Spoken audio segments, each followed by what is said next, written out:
What is going on, everyone? My name is Kendall Shaw, and in this presentation today, I have something that if you're an e-commerce brand owner that's doing between 30K to even 100K a month, and you're looking to go to six, seven, or even eight figures, I have the five key components that separate six and seven-figure brands versus eight-figure brands. And we're talking about profit and EBITDA in terms of these numbers, right? And I'm going to kind of go over some results of mine and why you should listen to me, and then go over how you can actually implement this into your business. It is currently October 17th. We are filming this and Q4 is here. So if you want to listen to learn on how to maximize this Q4, pay attention. I'm going to go ahead and dive deep. So like I said, my name is Kendall Shaw. I'm currently 23 years old. And a little more about me, I exited my own seven-figure e-commerce brand to a company called MRR Brands. They are a e-commerce VC group and company. At the current time of this recording, I have 8 years of marketing experience. I've also worked with big corporations such as Coca-Cola, Rolls-Royce, Patron, Miami Marlins, been featured in some publications such as Forbes. All that stuff is cool, but the main thing you want to learn about me and why you should listen to me is not only have I ran an agency, not only have I ran my own brands, but I've also, worked with hundreds of six, seven, and eight-figure companies, such as some of these brands you may recognize here as well, right? So I've been on all sides of the equation, guys. I've ran a seven-figure agency with 50 plus active clients and 30 plus team members. I've also ran my own brands and even currently work with some brands that are doing millions of dollars per month. And also, what the beautiful thing about this presentation is I've actually built an organization and an entity and really an engine to power the customer acquisition process for brands. And I'm going to break that down in this video today. That's one of our clients and the companies that we manage, right? As you can see, spending millions of dollars per year on ads with this proven process. Let's dive into the problem that you're most likely facing. And I have a kind of story for you on how I built this framework and really the main process that's gotten me to where I am and why tons of other brands are following in these footsteps. So the main problem is most brand owners really at the end of the day are wearing multiple hats in their business, right? So as their business grows, this kind of leads to lack of development in other key areas of the business, right? And I'm going to go into later in this presentation how to actually view your e-commerce businesses in the different sectors of that, which is really important as you start to grow in your revenue, right? And a company only grows as a team can grow, delegate, and develop, right? And that really at the end of the day starts with you and your leadership team. This usually leads to the following issues that most brand owners face. So everyone is different, right? But you're going to be focusing and want to focus on your zone of genius. So you're going to have a couple key skills or components that really allow you to do what you're best at. So for me, initially that was Facebook ads and kind of being creative with how I'm positioning my products and my offering. And as I developed my skills in e-commerce of that, I kind of got to refine that. So if you're a founder and you're doing all these different things, but you're not focusing on what is the best skill, what is my main skill set, then that's really not going to allow you to grow and also allow your leadership to thrive, right?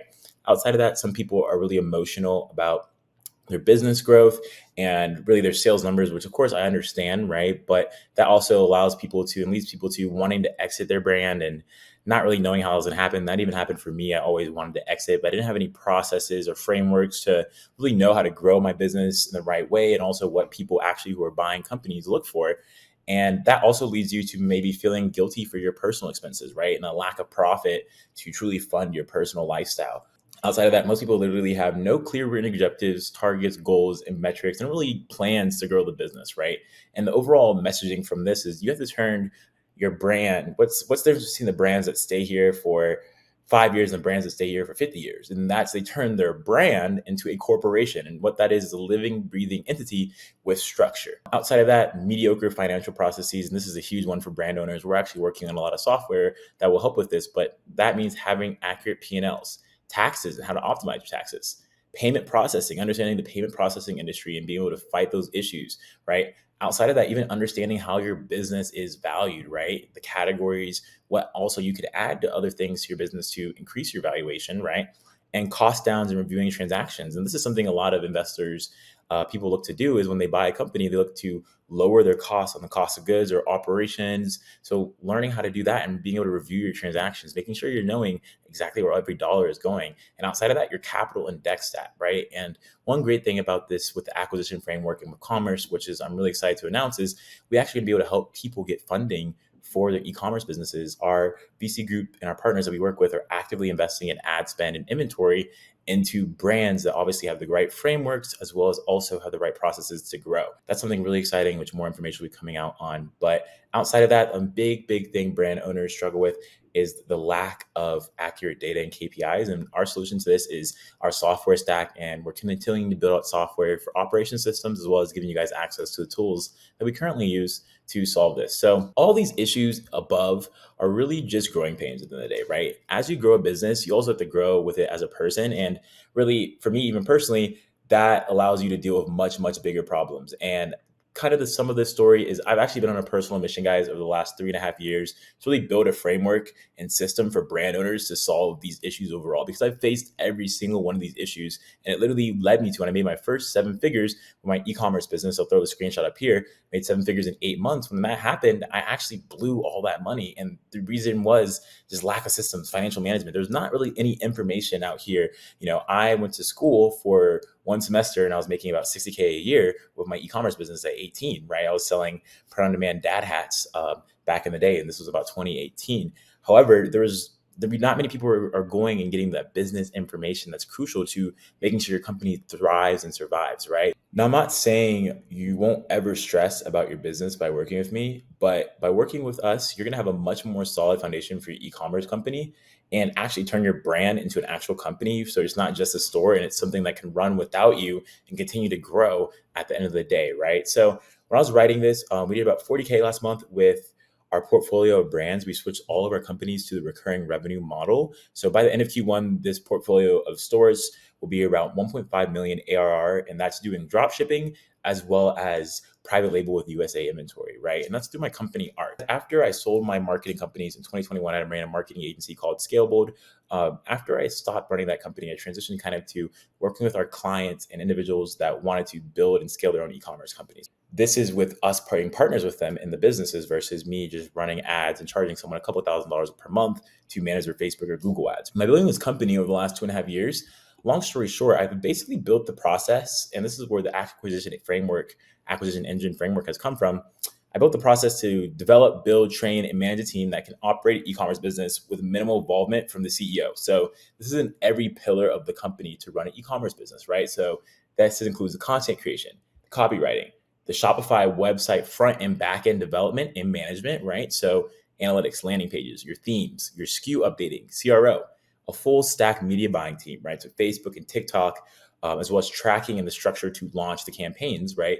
Project management, order fulfillment, customer service, even on the finance side with the bookkeeping, even managing of the payment processing, and last but not least, LTV and recurring revenue. So app upsells, VIP clubs, subscription boxes, white label supplements, and building the back end out, right? So over the last 2.5 years, as I've been going through building this out, which is a lot of systems, right, really began doing traction. And I got to work with a great, great brand that I cannot say the name of yet, but the brand was actually on Shark Tank. And the founder actually invited me to the Shark Tank event in June. And that was I was able to work with them as a fractional CMO and work with them by implementing these frameworks that I'm about to go over with you now. So keep in mind, this brand was already doing $1 million per month, 7-figure months when they came to me. They had a great team. Everything was great. They were already crushing it without my involvement, right? However, in just 90 days, guys, with what I'm about to reveal to you, in just 90 days, I was able to not only increase their Facebook conversion value by almost 100%, but also increase their ad spend by over 41%. And that was just in 90 days and implementing only 1/10 of the acquisition engine in the frameworks I'm about to show you. So after I did this and I was just spending some time to reflect, I was like, holy crap, this is absolutely amazing. Now let me really figure out like how I can take all these ideas and the things I'm working on and put it into a proven concept. And something you guys will get to know about me if you dive into my content and get to know me more is I love cars. My first sports car I ever got was a Mustang, then a BMW M4, and now I drive a Brabus G-Wagon, right? So I love cars. And I was thinking, okay, well, what powers a car? At the end of the day, as a business owner, you are the driver of your business, right? If you own a brand, you're the main person that's pushing the needle forward. It was your business. You started the business. However, you cannot operate a car without an engine. That's the same way you cannot grow a company without a team and the systems to manage a team. So I was like, okay, cool. I started thinking about how can I take my frameworks and put it into this? And then I came up with this magic piece for really describing customer acquisition and growing an e-commerce business, which is a multifaceted skill. And the main thing with the car is a car has 5 key components. And I'm going to show how this relates to your e-commerce brand in 1 second. 5 main components of what makes an engine, right? And you cannot operate a car or business without the engine. And the first thing is the engine block and cylinders, which houses the core components, the pistons and crankshafts. So that transfers the energy and allows you to properly operate the engine. the camshaft, which is basically what regulates the timing of the valves. And it's impossible to start the engine without, having the correct timing of the valves.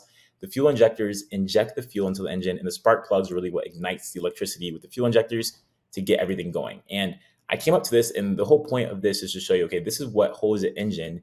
And now I want you to think of what makes customer acquisition really, really successful, because what people have to realize is customer acquisition is a multifaceted skill, right? If you were an e-commerce business owner and you got your brand out the ground, out the mud, you started from zero and you're doing hundreds of thousands, not millions of dollars, even if you're doing tens of thousands of dollars, right? You have to give yourself credit. You literally built a profitable skill set for yourself. Now it's time to amplify that. And it is a multifaceted skill. So now I'm going to dive into the 5 really key components of how to scale your brand past 7 and 8 figures. And I'm really excited for this presentation. So what can you do once you already have product market fit and you know your brand is getting sales, right? What are the frameworks and steps that you need to do to build that engine to take you from 7 and 8 figures, right? Because what got you to where you are isn't going to be what gets you to where you want to be. And you have to do things in your business to grow. So the main things for that are the offers, the creative and UGC in your branding, really having an operating system and infrastructure for your business, being able to have recurring revenue and have mechanisms to increase the lifetime value of your customers. And really, at the end of the day, all of that combined with the data infrastructure and financial data you have of your business really plugs into having omni-channel media buying systems, so running ads on all platforms and SOPs for that. Kind of dive into how this relates to your brand, right? So the first thing is the engine block and cylinders. And this is really what holds the core components of your brands and the operating system of your company. So that's having the operating and data infrastructure to track all your ads, Google Analytics, Tag Manager, Hyros, whatever really system you're using for UTM tracking, right? Also having automated rules so you can have automations in your company to grow when you're not working. And then also outside of that, having the creative reporting. So whether that's Google Data Studio or another creative tool to really see what's working best for you. And outside of that, having full stack analytics across your whole entire business, especially if you're running multiple stores, multiple markets, right?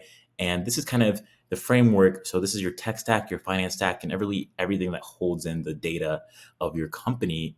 And the reason why this is important is by having this and being able to leverage automations and systems and AI is going to help you grow your business. So I was actually in Tulum, Mexico at the beginning, just because I wanted to take beginning of October, because I wanted to take some time to relax before we get into this Q4 blitz. And one of our brands that we're managing, we were actually able to scale 25% extra on a day just because we had automated rules. So as you see here, it says POV, as you can see his little Kase Azul shot, just taking some relaxation. But as you see POV, your ads automatically scale to having rules in place. So this is what happens when you have clear framework systems and KPIs to scale your business, right? You can have 50K days when your ads automatically scale and you're not really doing anything. You're not even on the ad account. And this has just happened because we had some automated rules set up to basically increase our budget based on CPA on the last 24 to 72 hours by 30%. So we increased our budget 30% and we made 25% more in revenue, right?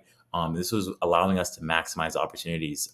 This is really important to implement into your business, just because one investor and entrepreneur I look up to heavily, Bill Gates, he kind of says this, and I agree with this. This is the rule of automation, right? The first rule of any technology used in a business is that automation applied to an efficient operation will massively magnify the efficiency. However, automation applied to an inefficient operation will magnify the inefficiency. So if you already have something working, putting automation systems and software in place can grow more and more and more, and it's going to magnify the efficiency of your business. Outside of that, let's dive into the next part of this, which is the pistons and crankshaft. And the pistons and crankshafts are really the omni-channel media buying systems and SOPs, right? So this is important because a lot of brand owners don't really have any processes for this at all. And coming from an agency, the agency model is broken, right? And there's nothing wrong with agencies, and agencies are amazing, but outside of human capital, the main thing that they're doing is systems and processes. That is what makes the agency successful, because they have the systems and processes to get results for these businesses, right? And then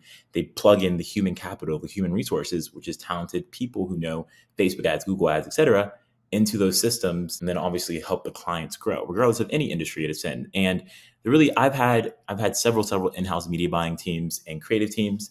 So the first team that I have for a $1.5 million per year business is I have one team lead. So this is the manager of our media buyers, and 2 junior media buyers below them. So our team lead is located in South Africa, and our 2 junior media buyers are located in Kenya, and the other one is located in the Philippines, right? And that's a $1.5 million per year business. Outside of that, for a $15 million per year e-commerce business that I'm involved with, that team has 3 social media buyers, and that is me directly consulting them. So that's 4 media buyers, right?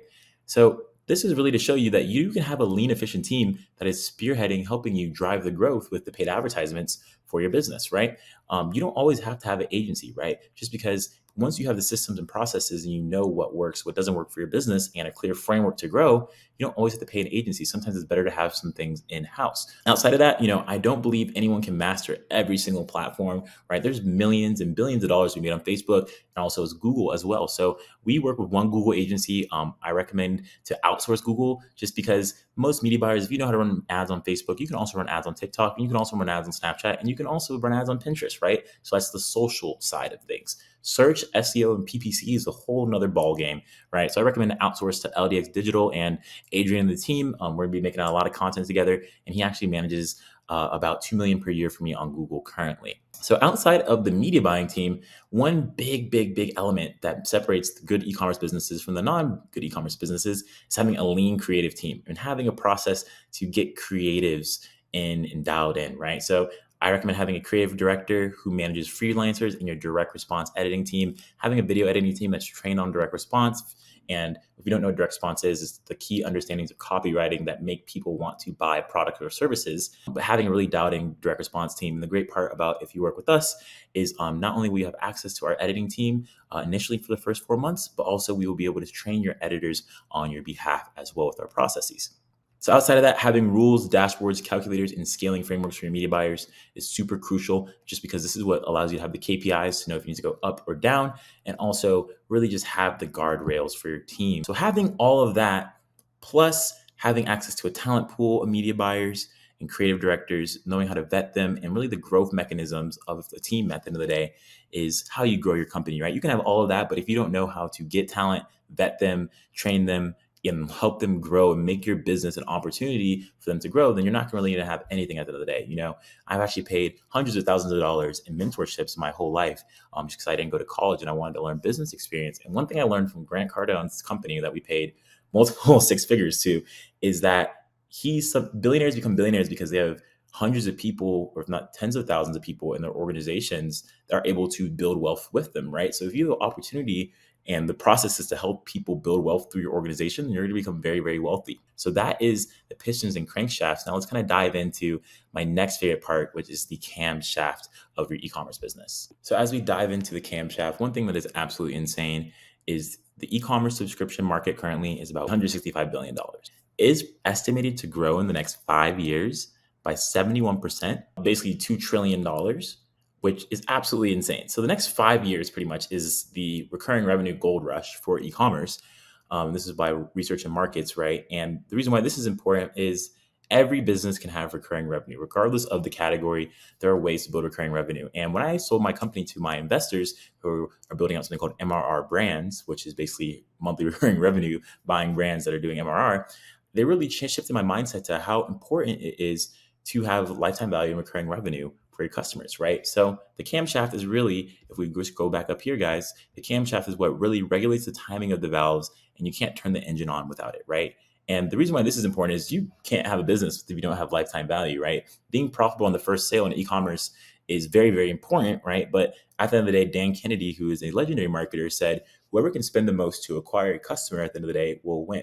Not only if you're able to be massively profitable on the first sale, but you're also able to nurture, retain those customers and increase lifetime value, or even introduce a sign of a form of recurring revenue into your community, you're gonna be able to make a lot of money and have a very, very important and profitable business, right? So first things first, recurring revenue is not the future, guys.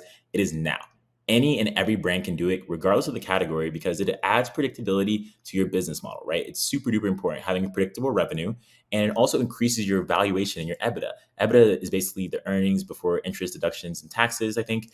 And that's basically what your company is valued on. So basically all the money you make and profit outside of paying yourself. And by adding a second revenue stream into your business, you can increase your revenue and profits, right?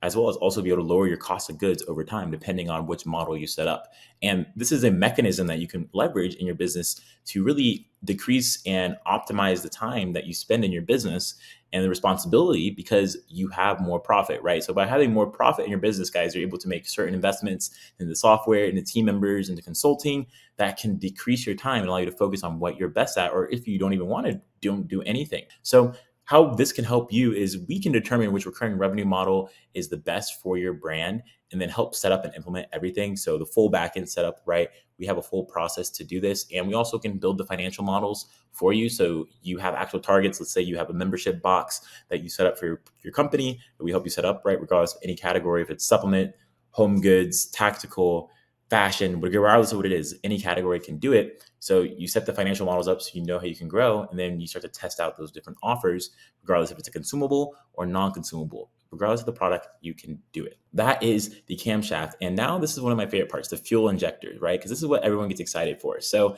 the fuel injector results, and what fuel injectors are branding, creative, and UGC, right? So this is for an 8-figure brand.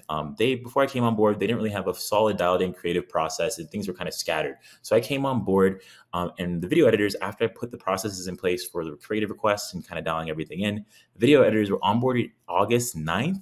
So August 9th is kind of like basically the day they just got into Slack, right? So we just started beginning to put creative requests specifically for paid social on Facebook. And that led to a 25% increase in ROAS and a 65% increase in sales, right? As you guys can see here, just to make this bigger, that was over basically a month and a half. And this is not just because of video editors, but the video editors were onboarded and this full fuel injector process was started. So first things first, UGC is not a must, but it's a need. And the reason why I'll say this is a short story.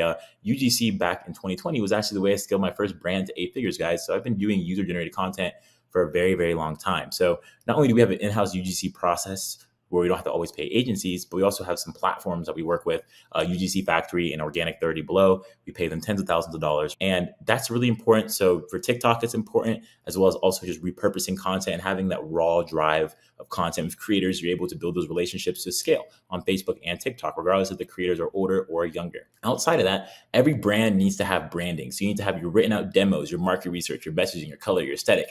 Everything needs to be congruent so you can have freelancers make more iterations, make more things for you, for your business. And then there's even things you can do to further your brand, whether that's collaborations, new SKUs, new markets, and brand marketing as well, which brand marketing really is at the end of the day, just targeting the unaware market with your product or service. And outside of that, the really last part of the fuel injector is really just the creative side of running a physical product business. And for you to successfully scale a e-commerce business, you need to have a way to develop and manage an in-house creative team. And this is one of the key drivers to really scaling a D2C company. You need to have a team of project managers, editors, creative directors, copywriters, and content creators to basically fuel the ROI on your ad spend, right? So we have a plug and play creative team process to build and develop your own creative team of freelancers, and also how to manage them ongoing. So that's like the outputs, the KPIs to look for, ad creative reporting and dashboards, and ad frameworks and swipe files in different verticals, as well as stages of market awareness. So outside of all of this, the last part, and this is really what allows you to have a brand take off once you have everything else done,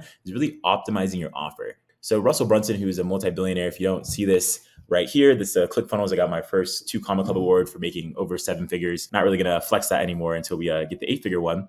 Russell Brunson says the secret to success online wasn't what he was selling, but how he was selling it, right? And this is what separates the better from the best brands. The offer and the promotion, as well as the value in the products, so the discount, the quantity breaks, the percentage off, really any value that you can add to the SKU that's being marketed, and the pricing model for it is all what makes up the offer, right? So being able to build, test, and validate offers is what the best brands do. And it also allows you to test the different ways you can position your product, what you can improve, etc. And by knowing your offer and testing different offers, it forces you to know your numbers and your KPIs based on how you're manipulating them, whether you're raising the price up or down or adding additional product costs to your business, right? And this allows brands, having a process to roll out more offers and test more offers can allow you to grow more offers through a streamlined SKU process and expanding in your market. The best brands test more offers due to the complexity of thinking like something, right? If you look at market saturation, you might find someone that starts selling one product, but someone else comes and they build the same product, for example, an air freshener, in a different market and a different offer, and start selling an air freshener to a mom versus selling an air freshener just to the general public, right? And by following this framework I was able to put in place, we're basically able to increase the MER, which is the marketing efficiency ratio. So how efficient your marketing is for an 8-figure brand. We're able to increase it by 20% in 30 days just by testing an offer, right? So basically our ad spend was 20% more efficient just by us doing this, right? So if all this information sounds great and you want to kind of learn more, okay, what can I expect? This sounds interesting, Kendall. How can I get more information? Here's what you can expect. I'm actually going to be doing calls on showing you how to implement this into your own business, right? So if you jump on one of our implementation calls, here's what you can expect. A high performance operating structure to eliminate all the grunt work while you sit back and collect the cash for your e-commerce business. Access to my top media buyers to ensure that they drive as many growth and purchases to your brand, as well as also a process to onboard your own media buyers. I'm going to help you build a consistent and dedicated base of customers who choose to buy for your business for the rest of your life. Also show you how to implement UGC and the tools needed to build a strong brand identity and the core pillars of what makes a brand, and proven frameworks to consistently optimize your offer and just rake more money in by having a few tweaks into your company, right? So if you want to learn how to implement this for your business, what you can do is go ahead and click below and walk through a 15-minute walkthrough session with me and one of my team members. So basically what I'm going to do is I'm actually doing 5 calls per week where I'm going to take you hand by hand and break down your business, your funnel, the KPIs, and how you can implement the acquisition engine to get 20 to 50% more profit margins. And I'll actually be jumping on the calls for this. And the great part about this is I'm actually going to be giving away a free bonus to anyone that signs up for a call. So this was actually Labor Day of this year. And as you can see, we did over 151K just on Labor Day with a small small offer, nothing too crazy, guys. And I'm actually going to be doing a masterclass in the next couple of days on how you can hit 100K days with sales events. So I'm going to be going over that, as well as the ad creative webinar and framework structure we've been using in our offer masterclass, right? So anyone that joins on one of those calls, you're going to get that bonus email out to you. And I just want to make sure, guys, to note that this call is not for everyone, right? It's Q4. We're all busy. I run over 30 plus e-commerce brands, managing a team of over 100 plus team members. So our time is very valuable, and we're looking for brand owners who want to scale, who are tired of just working with agencies and want true partnerships. So if that sounds like something you're interested in, go ahead and click the link below. And we're actually the next 5 people will have a personalized call with me.